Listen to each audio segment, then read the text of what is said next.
Em primeiro lugar, eu quero chamar a atenção para o fato de nós estarmos com um sistema de saúde muito voltado a um caráter de atenção assistencial e menos de ações de promoção à saúde, de prevenção de doenças.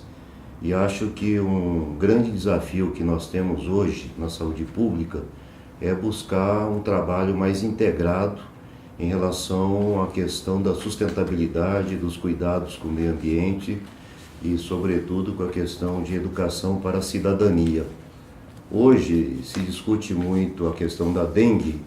mas logo nós poderíamos estar conversando sobre outras zoonoses igualmente importantes ou doenças infecto-contagiosas. O primeiro aspecto que eu quero ressaltar é o papel do poder público. Eu penso que falta no Brasil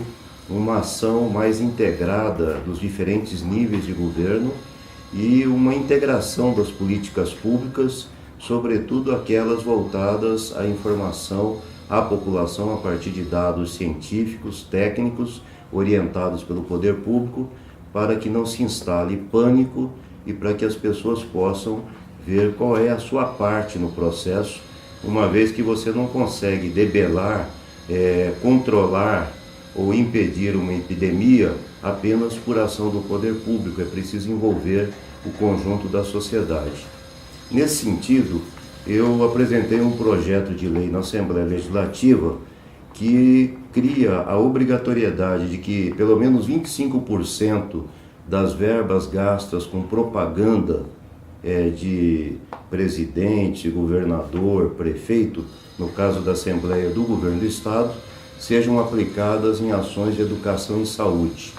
Nós observamos que, com frequência, as verbas de propaganda são centradas na figura do governante para mostrar os prédios que ele vem construindo, os hospitais que ele pretende criar, os prontos-socorros ou os centros de referência e, na verdade, perde-se um valor significativo do orçamento do Estado que poderia estar sendo gasto em ações de educação e saúde que trariam um resultado a médio prazo muito mais significativo do que propriamente a construção desses hospitais, pronto-socorros ou equipamentos assistenciais.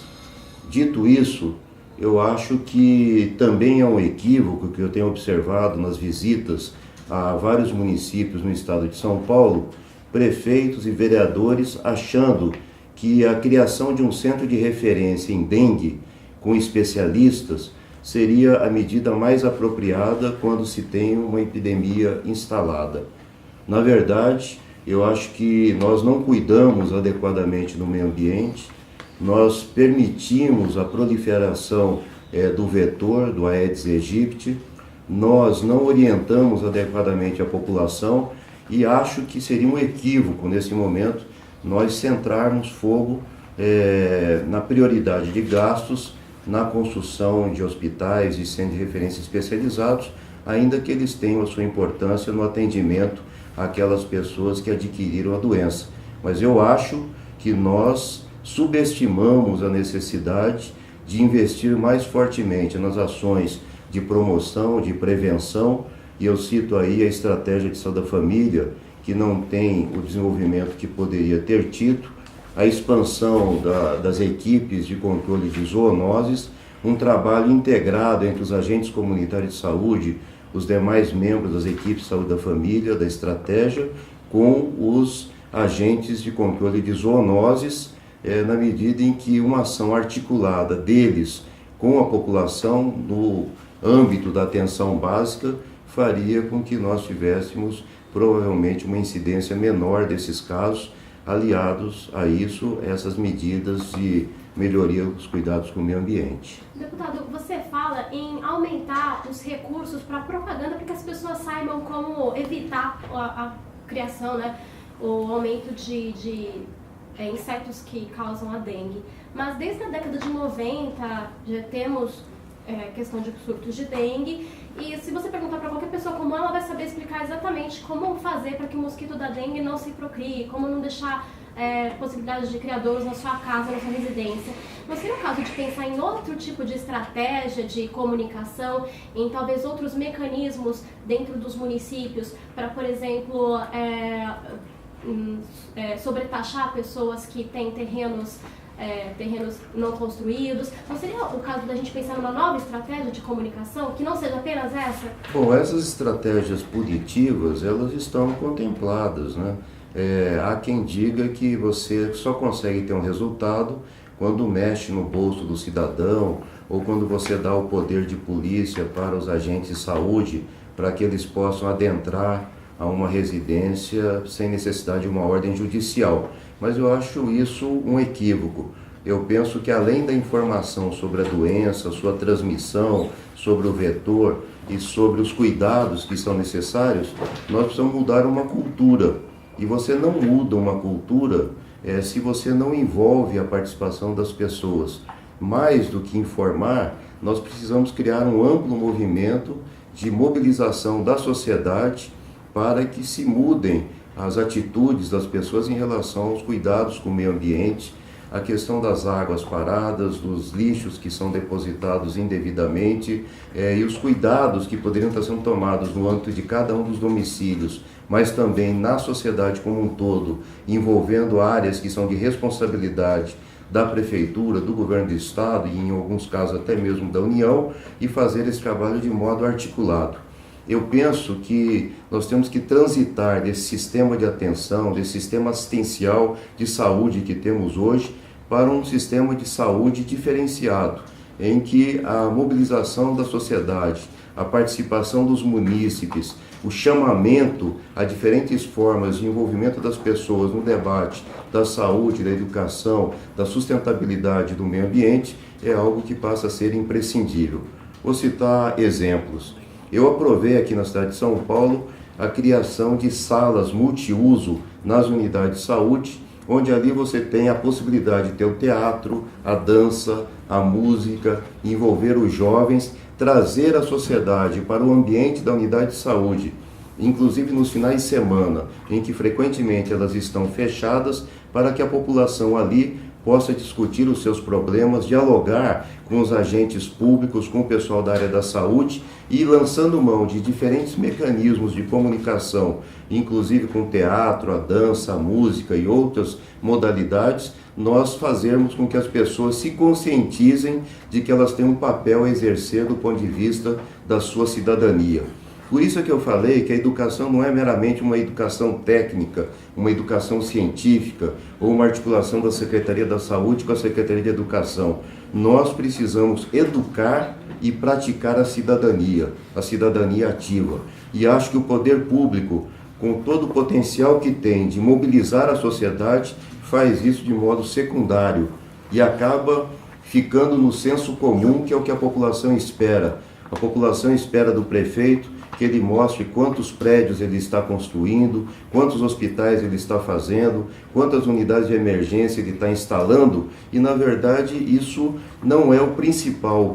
deveria ser mudança de hábitos, de conceitos e de atitudes das pessoas, e isso acaba se refletindo, por exemplo, nesses indicadores lamentáveis que nós temos hoje no país, em vários estados, em várias capitais, em várias cidades de médio e pequeno porte, por exemplo, em relação à dengue.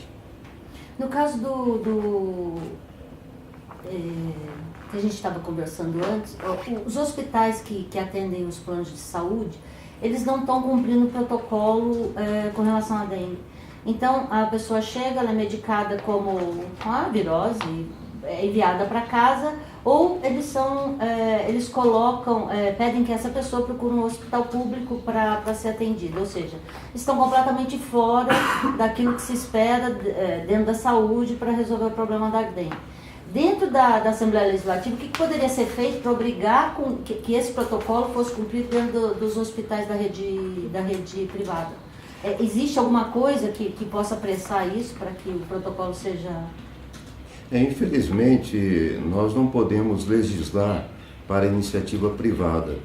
Entretanto, a concepção moderna hoje de gestão pública obriga os gestores em âmbito federal, estadual, municipal, local, a terem um olhar para a organização da iniciativa privada, seja ela filantrópica ou lucrativa. Então não é cabível, por exemplo, que o gestor cuide apenas da sua própria rede de atenção, né? Seja ela em âmbito de atenção básica, ambulatorial, ou em âmbito de especialidades, ou de urgência, emergência ou de internação hospitalar. É preciso que nós tenhamos então um diálogo com a iniciativa privada para que ela cumpra os protocolos estabelecidos pela vigilância epidemiológica, vigilância sanitária, o que hoje nós denominamos de vigilância em saúde, porque nós articulamos hoje a questão da saúde do trabalhador, com a saúde voltada ao meio ambiente, com a vigilância epidemiológica e sanitária. Ocorre que nós temos hoje uma situação em que mesmo municípios de médio porte, além daqueles de grande porte, vêm recorrendo crescentemente a uma modalidade de gestão privada que é feita pelas organizações sociais. Então nós temos a gestão privada propriamente dita, quando nós pensamos na assistência médica individual curativa de cunho privado, ou aquela feita em consultório, ou mediante planos privados de saúde, seguro-saúde, mas nós temos também uma determinada modalidade de gestão privada que é credenciada pelo poder público e age em nome do poder público, que são as organizações sociais, e que crescentemente vem ocupando um papel na assistência e até mesmo assumindo sistemas e subsistemas na área da saúde. Então, o que me preocupa é que na medida em que nós delegamos crescentemente este papel para essas organizações e que elas não cumprem aquilo que está estabelecido em protocolo, inclusive da Secretaria Municipal de Saúde, no que diz respeito à lotação dos profissionais médicos, dos profissionais não médicos, da ênfase que é dada ou que não é dada à estratégia de saúde da família, você fica com a responsabilidade em nome do poder público pelo que não foi feito, como se fosse uma inoperância do Sistema Único de Saúde, uma incapacidade nossa de dar resposta a uma doença simples, como é o caso da dengue, que é uma vergonha para a gente que ela esteja instalada no país nesta proporção, quando na verdade nós não dispomos hoje de todos os instrumentos que seriam necessários do ponto de vista da gestão, da gerência e dos protocolos firmados, em que pese todo o esforço que a Secretaria Municipal de Saúde vem fazendo, por exemplo aqui na capital, para evitar que a situação se agrave. Nós temos hoje claramente uma epidemia instalada no município de São Paulo, atingindo vários bairros. Agora, felizmente nós estamos numa rota de descenso, de diminuição. Nós não sabemos até que ponto isso depende da mudança da temperatura com a chegada do outono e do inverno, e se isso voltará com toda a força no próximo verão, e se todas as medidas que deveriam estar sendo tomadas pelas parceiras, que são as organizações sociais, estão sendo tomadas. Porque a rede pública, sob responsabilidade da Secretaria Municipal de Saúde, e isso nós temos visto em várias outras prefeituras, vem atuando a contento, seja fazendo o diagnóstico das áreas de maior risco, seja capacitando as suas próprias equipes para ações de promoção, prevenção, seja expandindo a estratégia da família ou agindo através dos agentes de zoonoses, né, voltados à questão do meio ambiente. Mas eu acho que aí chama atenção então um pouco para a organização do sistema de saúde e se ele está hoje adequado para evitar que estas e outras zoonoses ou que outras doenças de caráter infecto-contagioso se instalem, tornando a população insegura diante da capacidade de resposta do Sistema Único de Saúde. Por fim, eu quero ressaltar que há uma irresponsabilidade grande do governo do Estado. Não é possível que nós estimulemos a criação de centros de referência em nome da crise que está instalada com a dengue, ou que nós joguemos toda a possibilidade de combate quando nós tivermos uma vacina que possa ser eficaz e utilizada em larga escala, ou responsabilizar os municípios por uma atividade que também envolve o governo do Estado, que deveria estar dando hoje um apoio mais efetivo à expansão da atenção básica, à qualificação da atenção básica nos municípios, sobretudo aqueles municípios de pequeno e médio porte que dependem muito de um apoio do governo do Estado. Então eu não concordo, se houve esta fala do secretário de Estado da Saúde, em responsabilizar a população, na medida em que é uma responsabilidade de todos nós, sobretudo nós que somos agentes públicos, que atuamos no parlamento, no executivo e que temos obrigações a cumprir. Quero aproveitar esse gancho, deputado, para você explicar qual que é a responsabilidade de cada ente em relação a uma ocasião como essa, quando acontece o surto de uma doença.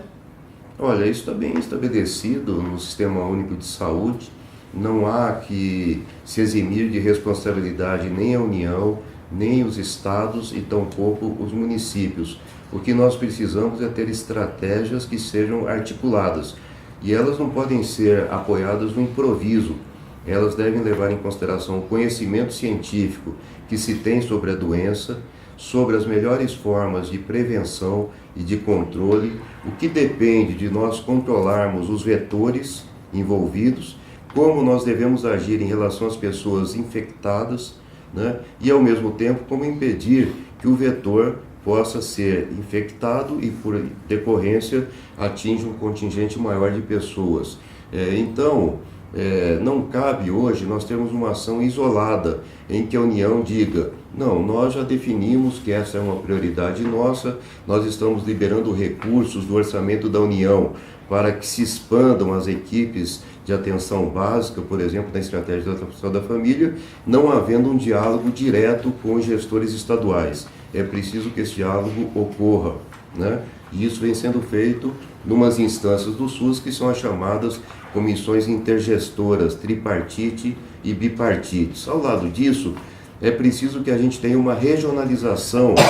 cada vez maior da organização do sistema de saúde, porque a doença ela não se manifesta na mesma proporção, na mesma intensidade em todas as regiões do país e em todas as regiões do estado de São Paulo. Tem hoje cidades que estão sendo mais afetadas do que outras e certamente no novo momento da epidemia haverá uma mudança. Da mesma maneira que não é sempre o mesmo sorotipo que é envolvido na manifestação da doença. Hoje prevalece o sorotipo 1, mas nós já tivemos outros prevalecendo. Então, se nós não reorganizarmos o sistema de saúde, não estabelecermos uma estratégia comum e se não houver um diálogo do governo do estado com a União e também com os municípios de modo regionalizado, e nós não enfrentarmos o debate na cidade de São Paulo com seus 1.500 km² de área, considerando que há diferenças entre as regiões e bairros, hoje nós temos mais de 30 bairros no município de São Paulo com uma situação de epidemia configurado com mais de 300 casos por 100 mil habitantes. Ainda que eles estejam numa rota decrescente, nós temos que analisar, por exemplo, na zona norte de São Paulo, quais foram os fatores que favoreceram a que a epidemia se instalasse lá de maneira tão importante como acontece hoje. Num segundo plano, na zona sul de São Paulo. E isso nos traz elementos para evitar que o mesmo fenômeno aconteça numa escala superior em outras regiões da cidade.